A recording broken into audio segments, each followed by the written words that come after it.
With a global scope, both organizations will put together their experiences on cooperation of highly added values.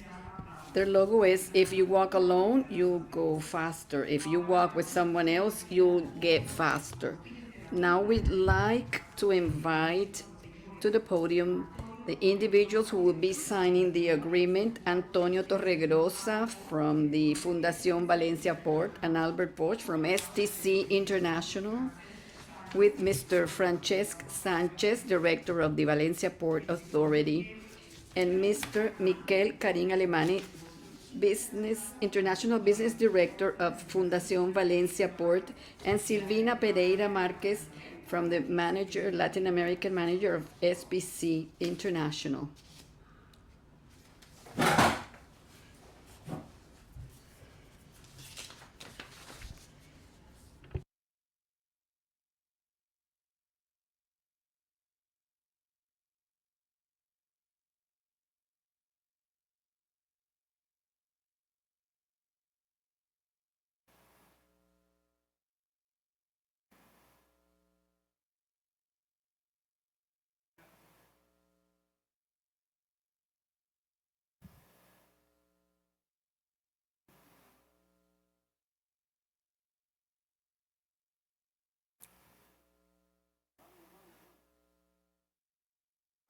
Muy bien, y sellamos esta firma. And a round of applause, please, for the signing of this agreement. Thank you very much.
Hola, muy buenas tardes. Bienvenidos sean.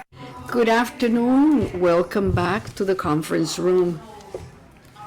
Please, the speakers of this segment, can you please join us here on stage? Andrew Hecker, Luis E. Sola, Adam Ceserano, Jaime Castillo, Alicia Ricalde, Humberto de Castro, and Ms. María Claudia Lacouture.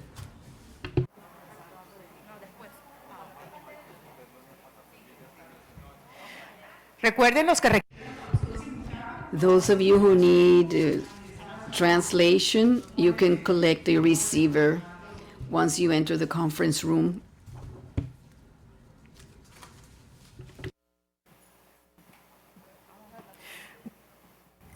Bueno, muy bien. Let's begin then with this discussion, the before and after of the cruise industry. This panel will be coordinated by María Claudia Lacouture, who's the director of AMCHAM Colombia. And our speakers are Andrew Hecker, Director Manager of the Port and Financial Director of PortMiami, Luis E. Sola, Federal Commissioner of the Federal Maritime Commission, Adam Ceserano, who's Senior Vice President of the Florida Caribbean Cruise Association. He will be virtually. Jaime Castillo, Global Director of Port Operations of Royal Caribbean. He will also be with us virtually. Alicia Ricalde Magaña, General Director of the Administración Portuaria Integral of Quintana Roo, API. And Humberto de Castro, Executive Director of the Curaçao Port Authority. Maria Claudia, the floor is yours. Well, meanwhile, we have a very cheerful group that's giving us strength. I know it's a challenge to be speakers right after lunch. I have been asked to speak in English for those who are virtually connected. Ones that are virtually, Adam and Jaime, welcome to this panel. We have here a group of attendees that are helping us to cheer up a little bit after we have lunch. So hopefully this will be a panel that everybody will remember. So that's our aim. Welcome to everyone. First, I wanted to thank the organizers to inviting us to have this panel, which is very important not only for the cruise industry, to everyone related to the tourism industry. As we know, this is an industry that's been challenged in the few years because of the COVID-19, the one that has been more impacted in the past 2 years. And the recovery, it not only means a recovery for the cruise line, it means the recovery for the cruise line, for the port, but for more than 1.2 million people that depends worldwide of this industry. It is estimated that around $155 billion of dollars is being contributed to the economy worldwide, and average a cruise passenger spend around $750 per day, meaning a lot that is being in challenging weeks, years for the past years. So this panel, what we wanted to aim is how can we see the future, if we can provide a little bit of information regarding how we are seeing the recovery and what will be the challenge that is coming in the next years ahead, but also what will be the best practices that we can apply in order to maintain the cruise ship going on. So I wanted to start by asking each one of you a question that is for everyone, depending on your context and your industry.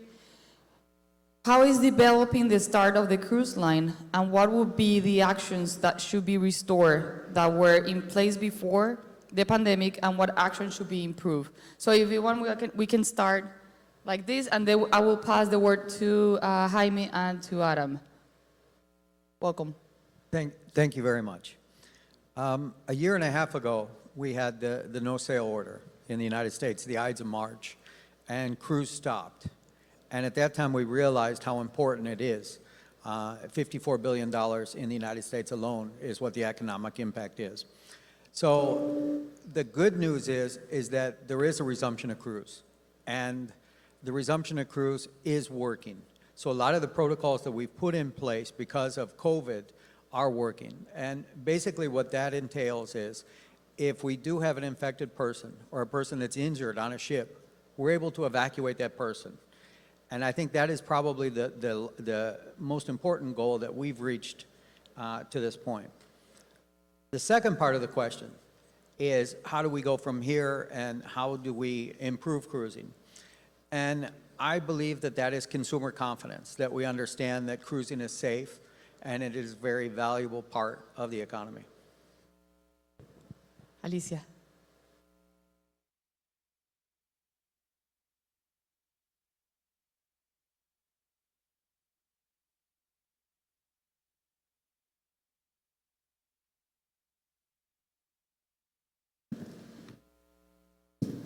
Gracias, Claudia. Muy buenas tardes a todos. Referente a la pregunta, yo creo que tendríamos que ponernos de acuerdo. I think we would like to come to an agreement, both the ports as well as the shipping lines, to coordinate ourselves for the protocols and thus come back in a faster fashion. The cruise lines are the first who receive the passengers, the visitors, and when disembarking at the ports, in the case of Mexico, the most important port is Cozumel. That is where before the pandemic in 2019, more than 1,400 cruise ships called. And the protocols that are being applied today are those that the shipping lines have. Hello. Hola? Some of what has already been said, I'm sure I'll repeat. I think that there's no question that the cruise industry is a very, very important maritime sector. And while we have numbers of employment and while we have numbers that cruise passengers spend when they're at certain destinations, there are islands, countries, locations in Central America and Latin America whose economic well-being depends on a vibrant cruise industry. I think most of my remarks that you'll hear echoing Mr. Solis in some respects are very, very optimistic. There's no question that the pandemic perhaps impacted the cruise industry more than any other cruise industry, but I do think that what we're seeing, and particularly at PortMiami, where we are the cruise capital of the world, we have more passenger movements than any other cruise port in the world. In fact, in 2020, we were on pace for 7 million, and as we all know, in March of 2020, that went down to 0. Cruising resumed in July of 2021. In October of 2021, we had 11 cruise vessels that had started calling at PortMiami, and in December of 2021, that number will increase to 31. I've been on 3 short cruises to experience the status of where the industry is going. I think the protocols are working very well, and I think that makes us quite optimistic. I think while cruising was perhaps the most impacted industry by being shut down completely, coming out the other side, to the point about consumer confidence, it's now starting to be viewed as perhaps the safest vacation or the safest leisure you can take. Everyone on board is vaccinated, crew included. There's a tremendous amount of disinfecting that goes on, sanitation that goes on, and in fact, you're enjoying your vacation within a bubble, and all of the cruise passengers that I've talked to take a great deal of confidence in that, and I think as we start to see the numbers come up, that'll continue to bear. I think going forward, a couple of experiences we've had as the protocols have been impacted, and the cruise lines have done a wonderful job, I believe, of managing them. For example, there was a big concern that as embarking passengers would arrive, perhaps lines and queues would get quite long. Most passengers would like to start their vacation as early as possible. So prior to the pandemic, you would see a large rush of passengers show up at perhaps 10 o'clock in the morning, 11 a.m., all vying to get on the cruise ship as soon as possible. Now, there are windows where each cruise passenger is told arrive between this time and that time. Most passengers are complying with that, and what we're experiencing is the embarking times are not any longer as long as you're complying and arriving when you need to show up. I'm sure we'll have other comments on vaccinations versus testing and things Exactly. of that nature. And I have so many questions regarding each one of you that have been mentioning that I just wanted to finish the round and then I will go into the question for each one. Please, Humberto. Very well, thank you. Just to put a little bit into context, the Port of Curacao, we were doing 800,000 passengers pre-COVID, and these passengers were spending on average $70. And from an island with a population of only 160,000, you can imagine the impact this has had on the island. But what I'd like to share with you, I mean, it's obvious how the pandemic is affecting us all, but it also affects the way in which we manage the port, specifically how we go about managing capital projects. We used to have an approach in the industry that we will build it and they will come. And we pretty much had to reverse that approach by ensuring as much as possible guarantees and then build it. I can illustrate that example. In 2016, we set out to construct a pier that can handle the largest cruise vessels on the market for the foreseeable future. That included the Oasis class of Royal Caribbean, but we had no guarantees or commitments that that vessel will come. So we basically presented a business case to the financial institutions that entailed solely the strength and the resiliency of the industry. And we did that back then because the industry went through many other global crises without it really affecting the demand. So the cruise market was growing year by year consistently, with the Caribbean leading it. So today the situation is different. We recently completed, for example, a master plan for the landside development of the port. We did this in cooperation and with the support of the cruise lines. So we are now approaching the financial institutions again for funding. But as you can imagine, the conversation today is different than the one we had in 2016. So now we need to really present a more objective case as to how we're going to generate revenue in the future to repay these loans. Unfortunately, the conversation with the cruise lines is going well, so we're confident that we will be able to provide those securities in the future. But it does change the way you do business, because guarantees from cruise lines, they often go hand in hand with some kind of preferred berthing agreement. And that's not a bad thing, because those guarantees, they do have a lot of benefits. But it does affect how you manage the port and how you go about doing business. So that's what I wanted to share.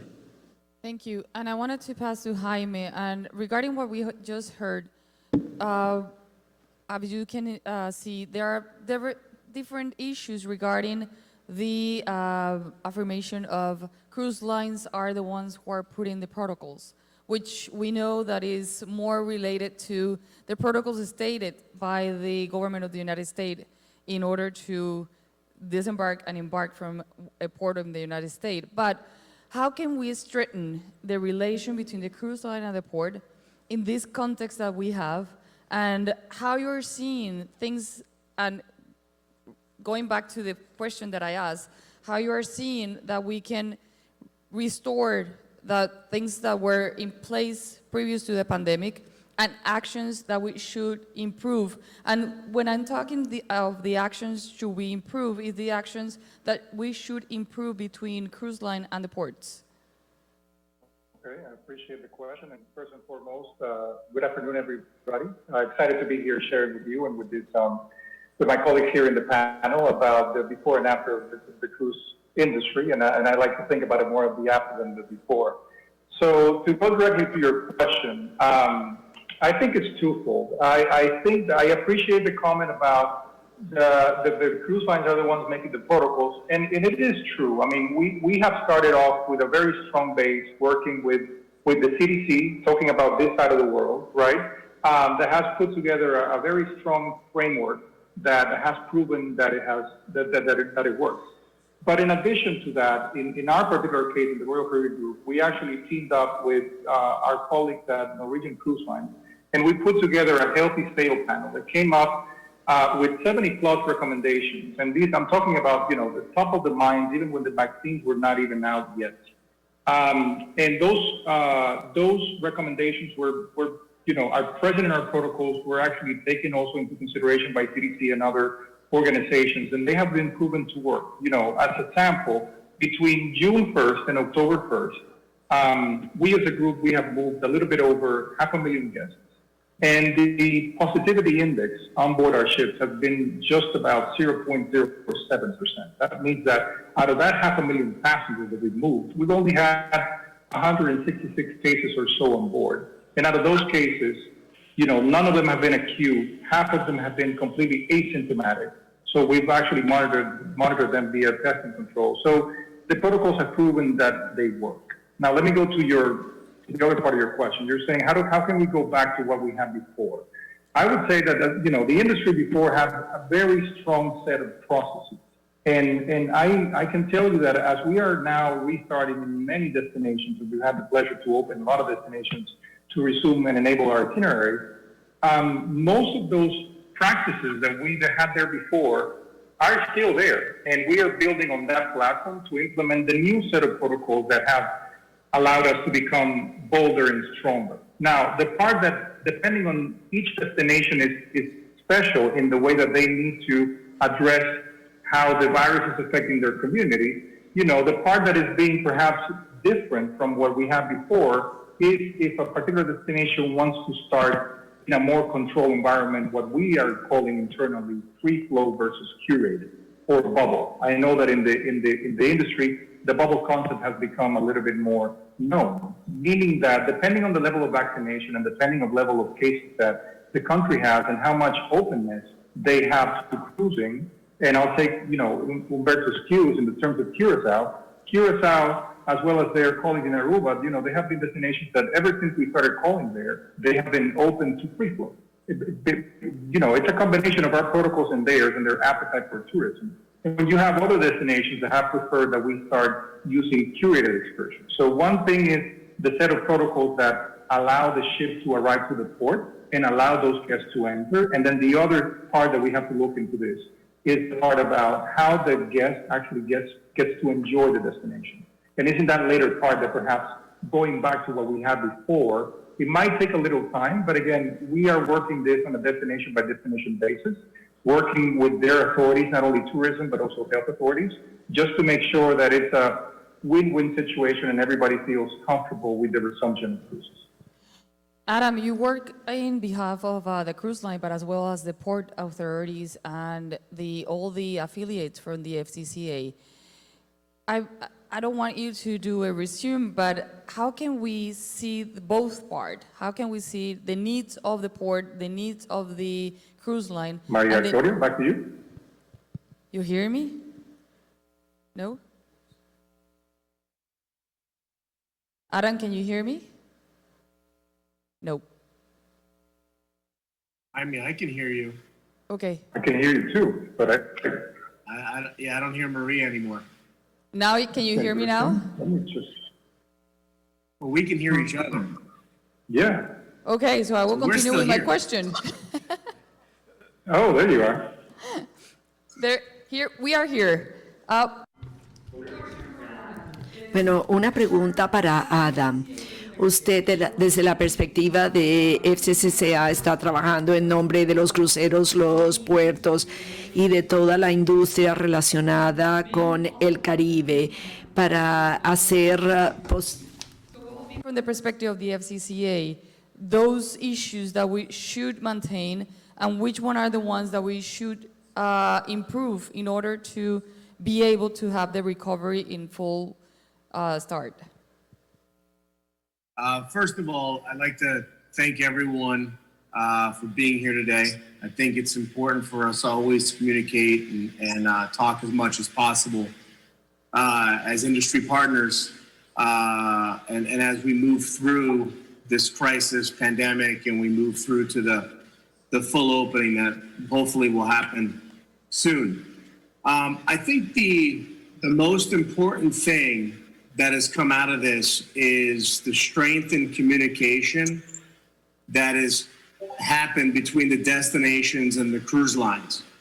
When the shutdown happened in March, immediately right after that, the FCCA formulated a task force which was led up actually by Michael Bailey. And it was under the direction of the executive committee. And also that was led up by Mia Mottley from Barbados, the prime minister. And that task force was really put together to formulate the best practices at the time about moving forward with the industry when we had no ships moving. We didn't know what anything would look like at the time, right? We didn't know that how testing would look like. We didn't know that how anything would look like with the industry. And as we moved through that, the different cruise lines worked with the CDC, HHS, and different organizations regarding what protocols they thought would help the industry start again. We had input, they gave us direction. We worked closely with all the different destinations to come up with the protocols really that you see today. And I have to say, from our part, the communication between the destinations, between the FCCA, our sister organization, CLIA, brings you to where we are right now with being able to sail again and move forward from this point. No matter what happens, I think my perspective is, no matter what happens, if we have a variant or something else that comes forward, we know that we can get through it together, right? That's the biggest thing that's happened now. We do the communication with the destinations. We have protocols that work. It's a proven hypothesis and theory that works now. So if someone gets sick on a ship, no matter what it is, there is a health protocol that will help that person, the ship, and everything keep moving.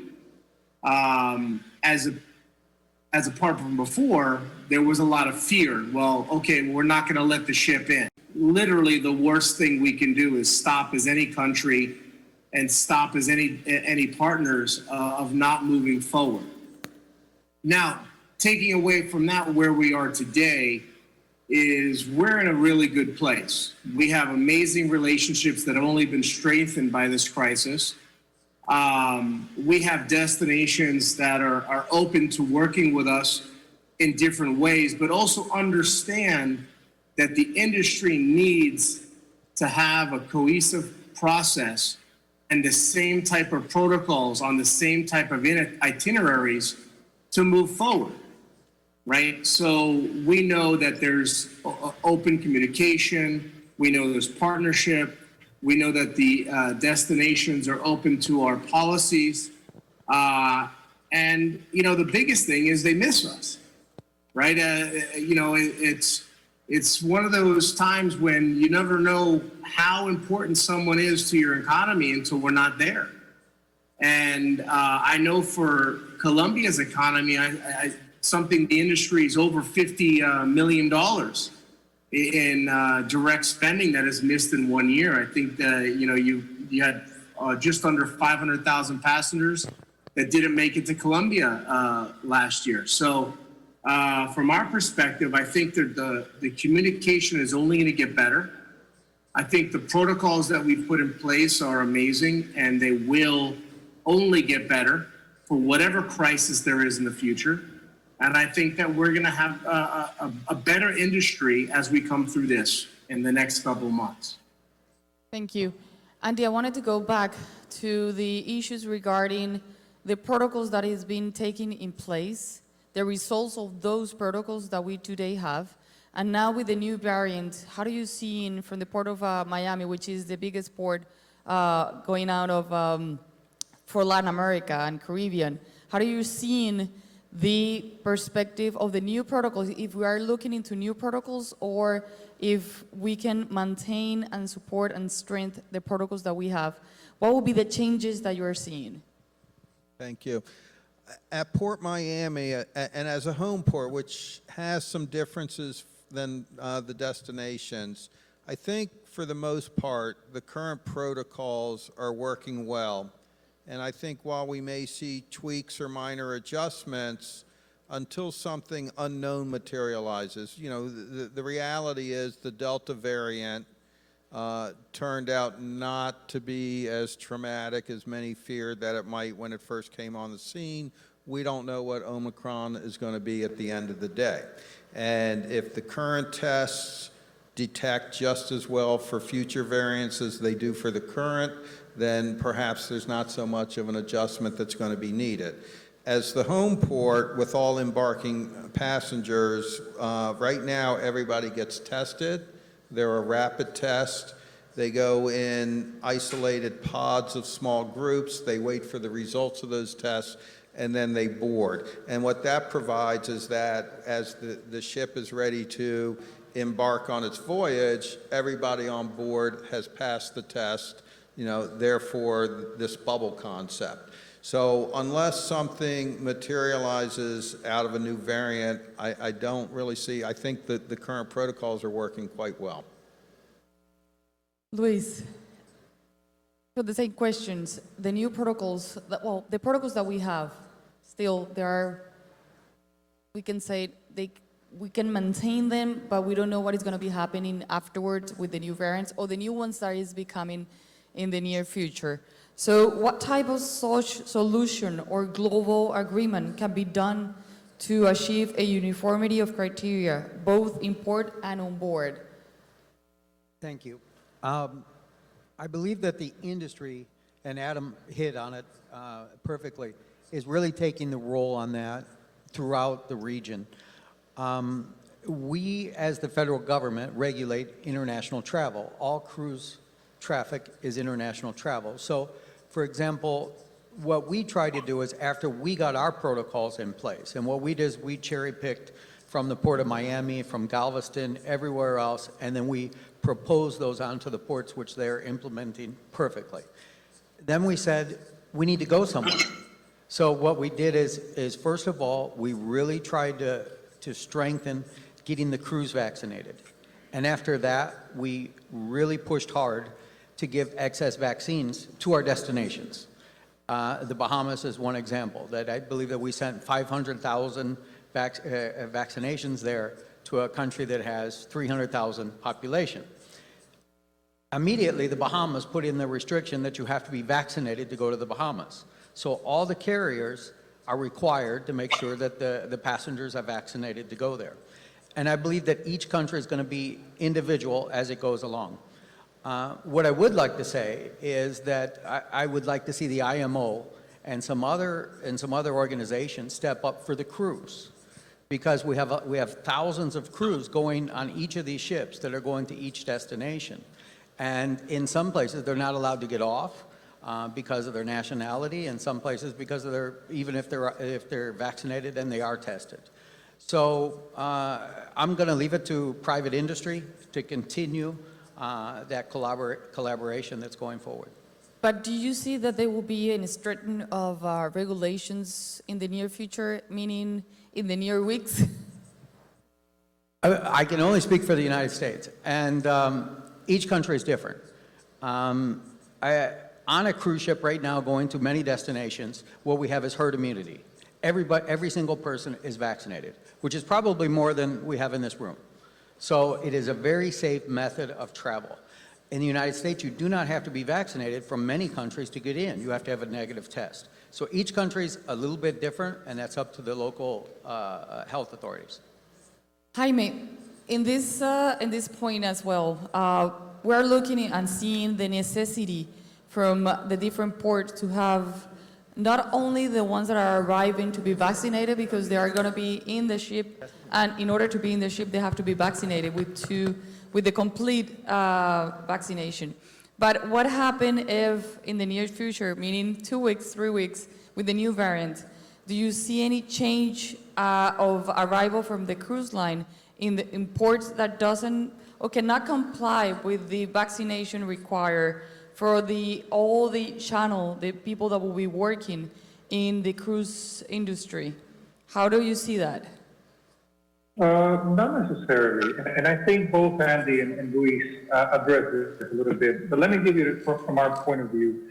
I do agree that we need a certain unity in principles as to how the protocol should work. And to Luis' point, like for example, all across our home ports in the U.S., we have protocols that are more or less similar. And I say more or less because, again, that's the framework has allowed for each cruise line with each port, considering its own little nuances. And when I say nuances, we in the different cruise lines, we serve different demographics. The ports have different berthing capacities and so forth, and also in terms of the agreements with the health service providers. When you combine all those three elements, sometimes the result in terms of the protocols is similar, but not exactly the same. So we do need a uniform criteria in terms of principles, depending on whether you are a home port versus port of call. But that's where I think the limit gets in terms of trying to get a single, recipe for this. If we keep on chasing just a single recipe, I think it's a big effort because, again, each country is dealing with their own level of vaccinations in a different way, their level of current cases in a different way, and even the dependency of the economy in terms of the tourism industry and all the tourism industry in general, and even the apprehension or not to open. I mean, we've seen how we have been successfully delivered a season in Europe, then a mini season in Alaska. We have now, we've been sailing in the Caribbean since June. Now South America is about to open, but still, for example, in Asia and in the Pacific, we are still doing cruises to nowhere, Singapore and Hong Kong. And Australia is not even, close to opening. So each region is going to be different. The things that we, advocate for are a few different principles that I really want to comment very briefly. We are as strong or weak as our chain. We cannot see each and one of us individually. We cannot try to solve us individually the whole problem. So that's why you need to look and work with your home port protocols, because I think, as Luis alluded to, that's where the first line of prevention is. Whether we are enforcing vaccination or at least encouraging it, the one or two tests that we have to do depending on what type of guest you are, plus all the other protocols that, along with the port, has been taken into consideration from both parties, the cruise line and the port, and even goes to things that we have asked the guests to do, a few days prior to embarkation, just to make sure that we are doing healthy and fit sailing. That combination is the one that proves powerful. The other thing that I would encourage: don't try to control what's happening on board the ships. Try to understand what that framework and set of regulations of the CDC, in the case of the Americas, has put for our ships, so that you know what you're counting on. I know that for some of the health authorities in our different countries, they've never been this close before to our cruise industry. And when they used to see a cruise ship before, it's like seeing a black box. I don't know what's happening in there. So if I don't understand what's happening, I'm going to try to control everything that happens on board, anywhere from how food is served to how you deal with cases and so forth. And that also is not a fruitful effort as it should. So the idea is that we as cruise lines, we're very open to discuss our protocols with the different destinations, not only the tourism side or the port side, but also with their CMOs and health authorities, so they understand what level of controls we have, so that they can complement that with the protocols that they have on land. So becoming familiar with our protocols is key. The other element that I would also mention is be consistent with the ships that are underway. We understand that the situation is fluid, and to your point, whether things are going to change with Omicron or not, we don't necessarily have a crystal ball to guess it. We depend on science to demonstrate whether the current protocols that we have set in place are still effective for this new variant. They have been proven effective, for example, for Delta, and we will continue to monitor that, and we will need to adjust to that depending on what the science tells us. But what we do ask is for it to be consistent, that if you have a ship that is already sailed to going to on your end, let's not try to change protocols in the middle of the night, because then the whole industry becomes, a puzzle. We understand that things are fluid. We have worked with destinations before in which they have asked us, can you stop calling to us for 1 or 2 weeks until we solve the situation? inside or we have a spike that we need to go into a lockdown. And as long as that communication happens in a timely manner, we are more than happy to collaborate in that sense. Nothing is set in stone. We understand that the situation is fluid and we're willing to work with everybody. And the last 2 points, be thoughtful of our crew. Our crew has undergone a very long way to really get vaccinated, be on board the ship, endure several tests, a very strong quarantine. And I do respect that sometimes destinations only want to see guests disembark and not crew, but we do encourage that you allow some space for our crew because our crew at the end is going to be your biggest ambassadors. And I'm not saying that you should open necessarily the whole destination for the crew, but you could at least open for a few selected experiences on the shore side for them to enjoy and be able to disembark the ship. And lastly, also be thoughtful about families. We as Royal Caribbean International, that brand, we potentially move more families than I would say any other cruise line. And so we need to think that not all of our guests are fully eligible to be vaccinated. Right now, we are working with ideally 12 and up to be vaccinated. We know that now in the U.S., vaccine is available for children, 5 and up. And once we feel that a good population of them have been vaccinated, we will probably lower our threshold to also include 5 and up. But be thoughtful that if you have a family that is fully vaccinated but the children are not coming your way to your destination, your protocols need to be, I don't want to say flexible, but incorporate the fact that we have families going there. So if you want a destination that only accepts 100% vaccinated guests, then unfortunately you will not be able to work with a cruise line where its target demographic is really families. You might do that with another cruise line that its target demographic has no children at all. So be thoughtful about that one. Thank you. Thank you. Alicia, you mentioned that one of the main constraints that you have in Quintana Roo is the protocols that is being placed by the cruise line, and each of the cruise lines establish the protocols. What will be your recommendation of what to do to other ports in this applying those protocols? And also, what will you recommend to the cruise line in order to facilitate to the port and to the ones that are receiving the cruise line in order to generate that confidence to the passengers? Sí, gracias.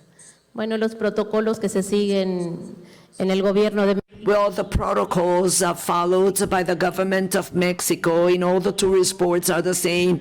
It's mandatory to wear the mask, social distancing, and the government of Mexico has given priority to the vaccination programs in the main tourist destinations. It's like a main activity, and I agree with my colleague here that the IMO should be the one to standardize the protocols. They should regulate the ports and shipping companies in order to have in place those protocols in all the world's ports.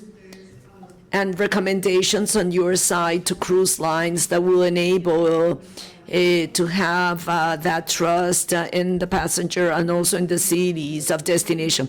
Well, the same thing that we have been listening to, everything that CCA is doing with respect to the fact that the passengers should be vaccinated, the bubble protocols.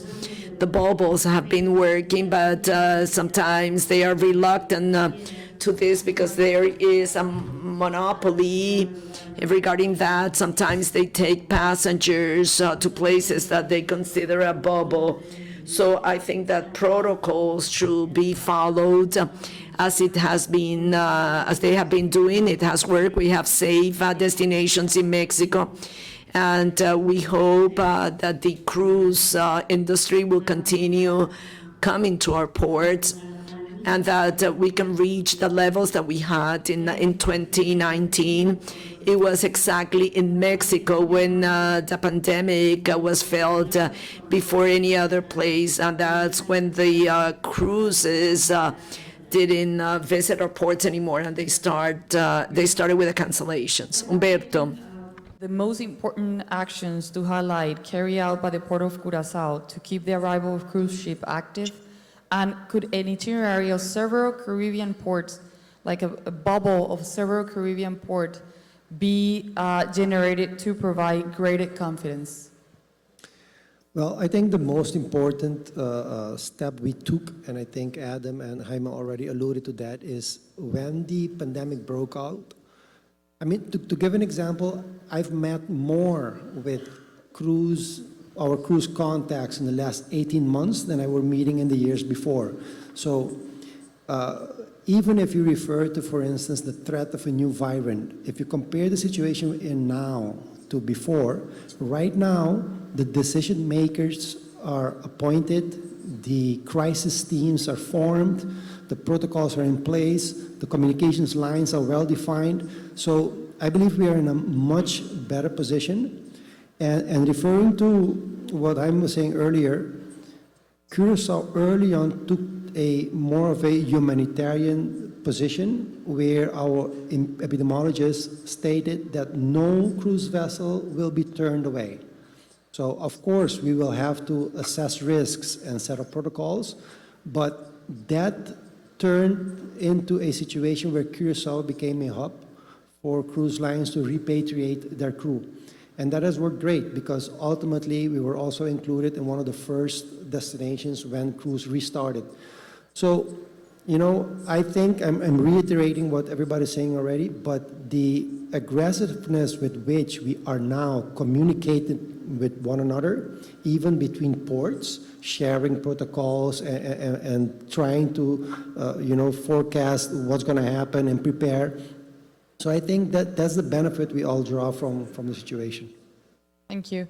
Adam, the name of our panel is the before and after of the cruise industry. How do you see the after as the point of view of the FCCA, meaning the one who actually resume and congregate all the information regarding port, cruise line, and destinations? I honestly see the after as an amazing period of amazing vacations and cruise tourism that will, I think, explode. I think that you're going to have a pent-up demand of cruise passengers that need to make up their vacations, and then you're going to have an extra demand of people that want to take an amazing vacation with any one of our member lines. And the thing that I can say, and I can really validate this because I was just on a cruise, there is going to be no form of vacation that'll ever be safer than a cruise now. We've gone into the next generation of travel where the ships are even more modernized than ever, with more safety protocols, with cleaning and procedures and ventilation. So I think you're going to have a new amazing experience. We have a partnership with all of our destinations with the most communication we've ever had. And we're going to have probably some of the best adventures in the future that we can provide to any vacation. One question, I don't know who would like to respond, but we're seeing, as everyone is mentioning, is protocols are working very well. Everyone is obtaining and developing those protocols. You are applying it, and people are feeling confidence with the protocols.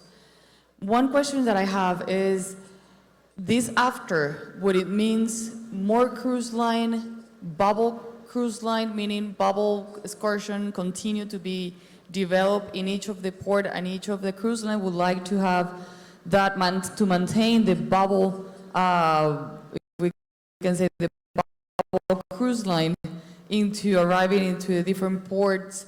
How do you see in it? Because one of the questions that we have is that in order to have confidence, you need to allow the tourists to be able to move.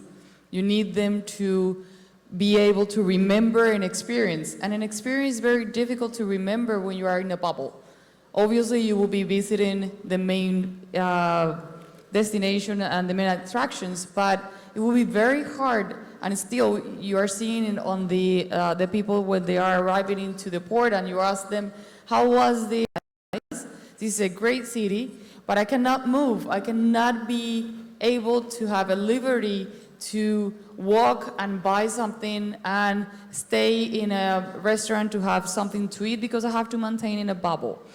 How do you see this as an issue to generate a confidence that we're not talking about, and is the confidence of a tourists that need to have experience. I don't know, Humberto already grabbed the microphone, but I Yes, believe... I just wanted to react shortly on that. In Curacao, the cruise tourist doesn't have to remain in a bubble. You know, when the tourists visit the island, they're free to wander about. They do need to follow, of course, the local guidelines that apply to the locals also. So in our case, it was managed from the get-go to prevent the whole bubble issue, which is not popular with the destinations. But I can imagine in certain circumstances, but I believe Adam or Jaime can comment on that, it might be necessary. But in our destination, that was never the case, and I hope it will never become so either. Alicia, in Quintana Roo, how do you manage? Comentaba hace un momento. As I previously mentioned, the bubbles are uncomfortable for tourists. They are not at ease with that. And as you previously mentioned, even for the passengers, it is uncomfortable. As my colleague here just said, these are safe places. That's why they have opened their doors to cruise lines. Here we are in a Congress and we haven't had a need to be in a bubble.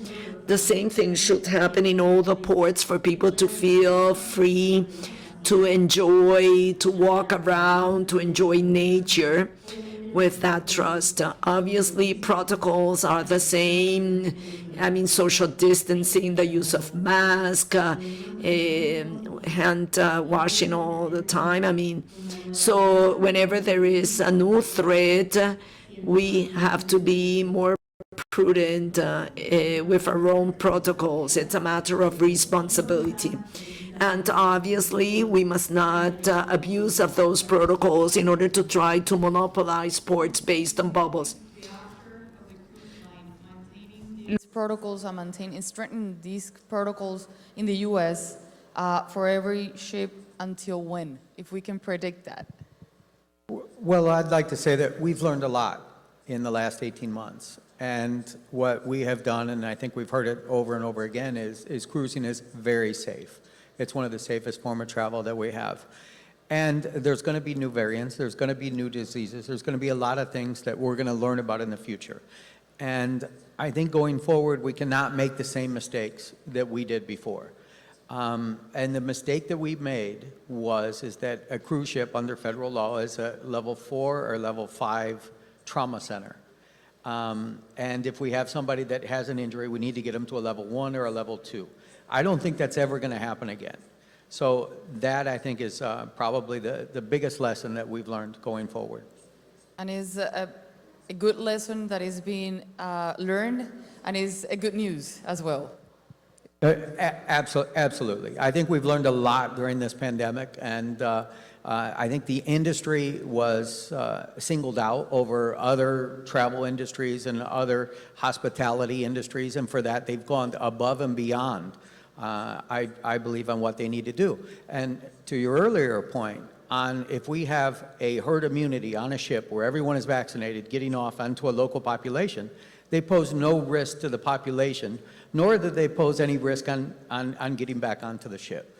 So herd immunity is definitely key here.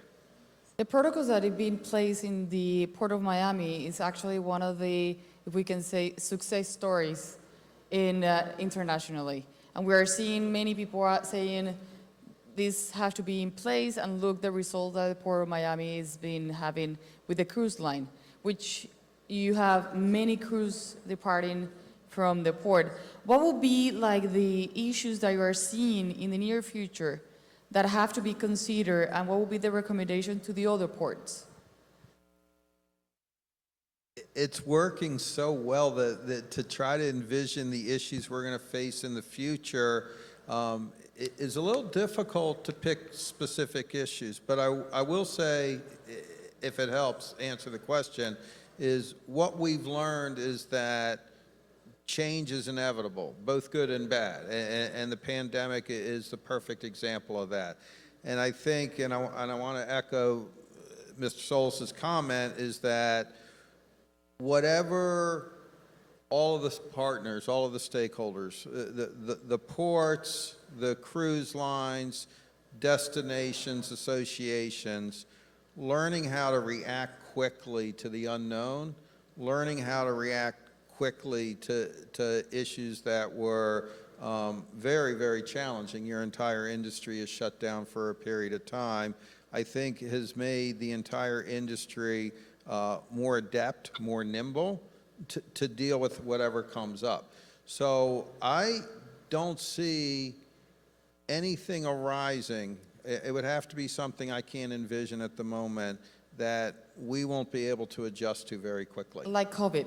Like COVID. Initially, COVID took a while to adjust to, but I think we've learned how to adjust quickly. That's true, and one of the things that it's been seen is the flexibility of the cruise line. Royal Caribbean is being started again to be in the Caribbean very aggressively.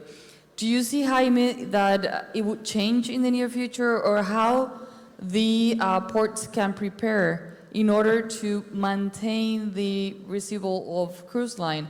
And if a variant come in and the United States start saying we're going to be having restrictions to allow people to enter and to go out of the United States, how do you see that the ports can prepare for that? And what would be a recommendation from a cruise line's point of view of doing it? So first, I want to echo one. what Andy mentioned before. Even though as simple as it sounds, sometimes crises bring a few good things. And Andy alluded to something earlier that is, for us is very important, which is the staggered arrival. Normally, people want to get into their cruise all together very early, at the same time, on the same day. And that peak of arrival normally created, congestion for the port, not only in traffic, but in the terminals.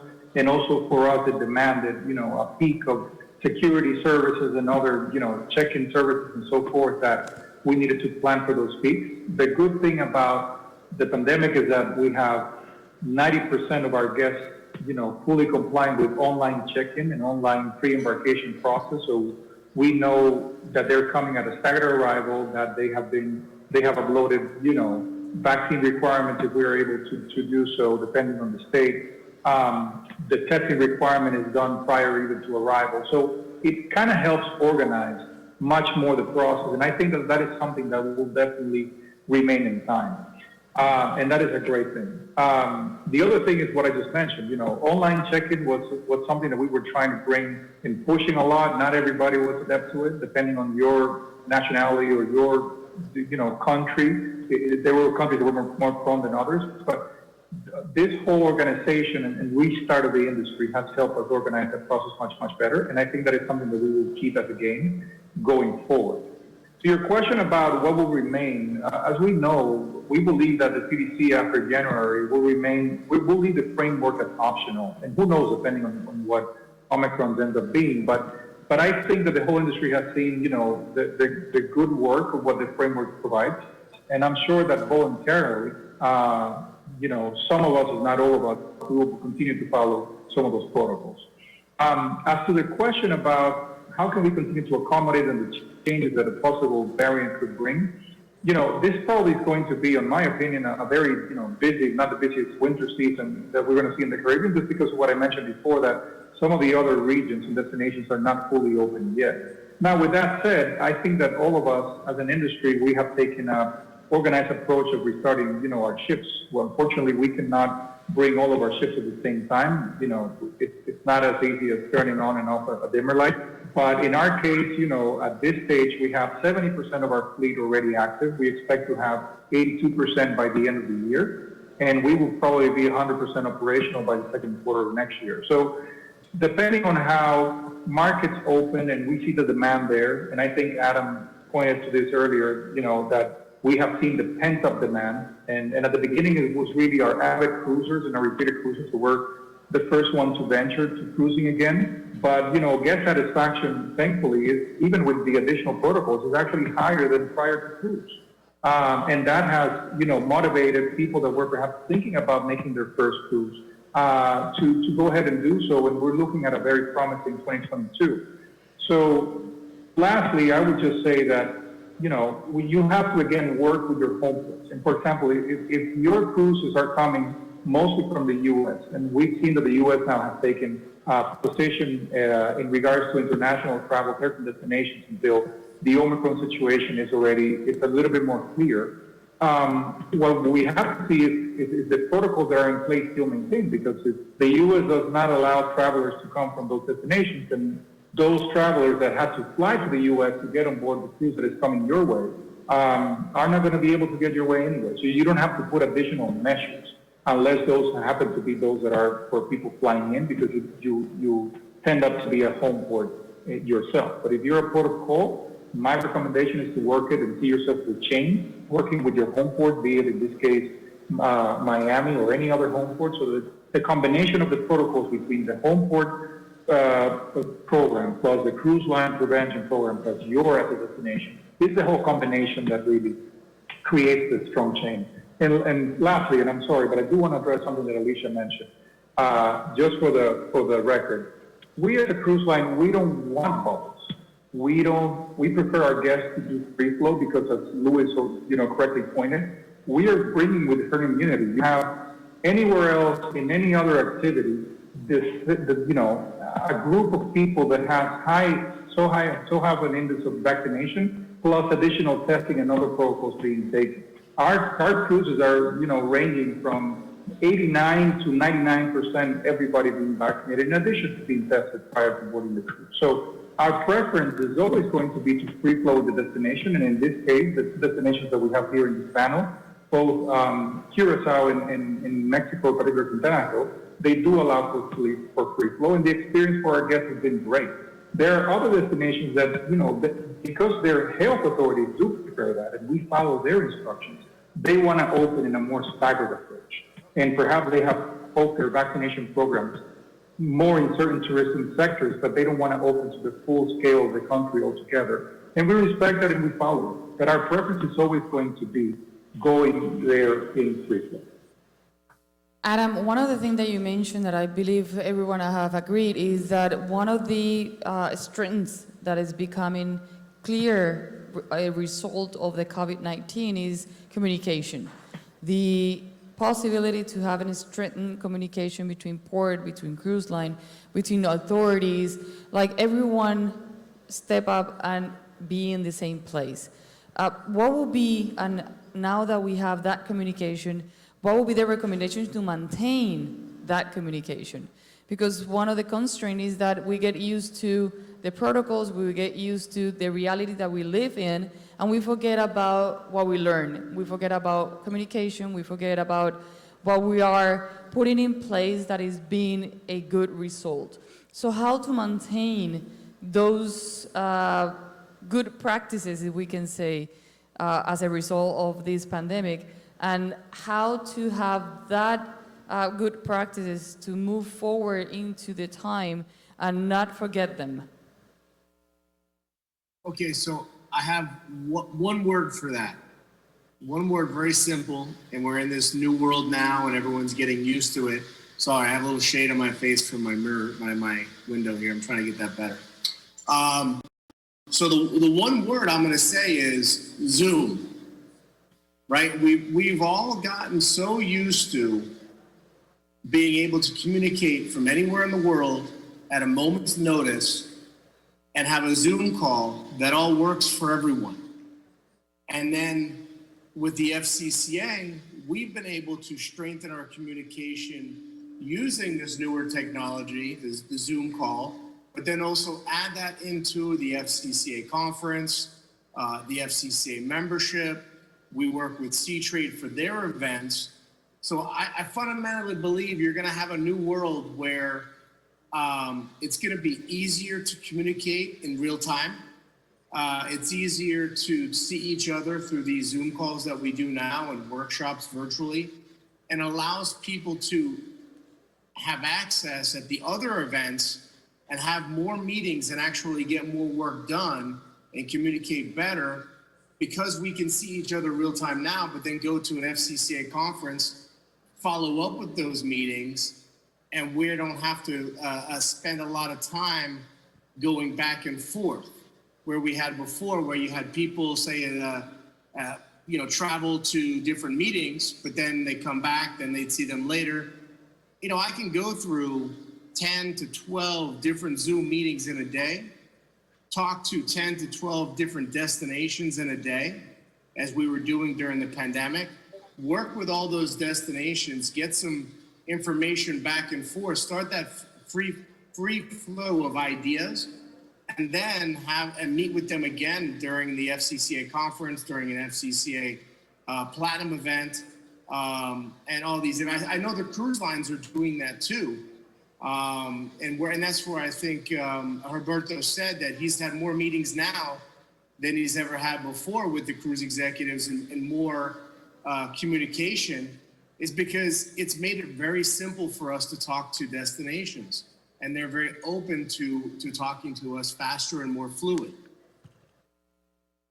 We are almost to the end of our panel, and we have been talking about the best practices, the recommendation, what would be good to maintain, what would be how do you see the after of the cruise line? But one thing that gets into my mind is, what would be, I don't know how to place the question, but how do you see the things that we've been doing previously of the pandemic that today is a setback that we have not been able to put it in place again? I don't know if I made myself understood. Because we have been talking about everything that is being learned, but what is those issues that previously were important to develop that today is a setback of getting back into the normality, if we can say normality in the near future, of the cruise line? Humberto. I don't know if I understood the question, but the way I'd like to respond is, in our case, I think that the pandemic has forced us to do what we were doing better. There are two concepts that everyone in the industry knew that's true, but maybe it wasn't being applied to its maximum. One of them is, it is always about the passenger experience. So as a port, it is even more important now for us. Every decision we make within the port is to look at it from the point of view of the passenger experience. That is something that is now aggressively discussed within our team, that beforehand, because you can almost expect an increase in passenger growth, because that's the way the industry has been growing. But now it made us aggressive to think, what do I need to do to ensure that in any case, Curaçao is included in this growth? To give an example, we recently commissioned a product, it's a business intelligence tool, where we can query a live database to know exactly where the vessels are in the region and what itineraries do they apply. So I do want to know, is there a vessel in the Southern Caribbean that's calling Aruba and Bonaire, but not calling Curaçao? So that when I'm talking to the cruise lines, I can be very specific in identifying opportunity. So in that context, that's one side, and the other side is to truly, that would be my recommendation to the ports, to truly see the cruise lines as your business partner. Because of all the conversations we've been having in the last 18 months, it gives us a better understanding of what drives them, so that we can, and they understand us better. So, and it has resulted in a good working relationship with nice projects that we have in the pipeline. So that's my take on the situation. And a final question that I wanted to ask to everyone is, one of the issues that the pandemic put on top of the table is sustainability. And the cruise line is one of those industry in the needs of putting in place all these objective of sustainability that is being talking in many ways. So how do you see, for example, in the point of view of the law, that it will be implemented sustainability in the near future as a requirement for the industry, for the ports, for everyone at destination, and the things that the cruise line are doing in order to comply with sustainability, and also how an association at the FCCA will be providing information and recommendation regarding sustainability. So I don't know who wants to, Andy, I see you with the microphone. I'll take a first crack at that because there's something that's real time for us that's going on. Our governing body in Miami-Dade County, for which PortMiami rolls up under, has a huge focus on environmental resiliency and sustainability. And so to the point that if you think about a cruise ship that maybe is on a 7-day itinerary, perhaps they're at our berth for 10 or 12 hours, and then the remainder of the time they're out to sea. But we are implementing shore power so that the vessels will be able to plug in while they're at the berth and use electricity rather than continue to burn bunker fuel in their generators or their engines. Obviously, water quality is something that's very important to us. We're working on solar electrification for at least to support or to subsidize the amount of electricity that we draw from our local utility provider. We're working on electric fleets in terms of providing the services. In fact, as simple as moving security or crew, PortMiami's crew, our workers' labor, from one cruise terminal to another via electric vehicle. So there's a lot we have going on. There's a lot we don't control in terms of the rest of the itinerary, but at PortMiami, we're doing a lot in a relatively short period of time in that area. I've been told that we have to finalize our panel. I was getting excited with the questions. I do agree that this has been a very interesting panel, and I appreciate everyone that has been part of this panel for all your recommendations and thoughts. Thank you so much for being here, and we hope that for the ones that have been hearing us, it's been a very interesting one. Thank you. Gracias. Yo quisiera invitarles a ver un video.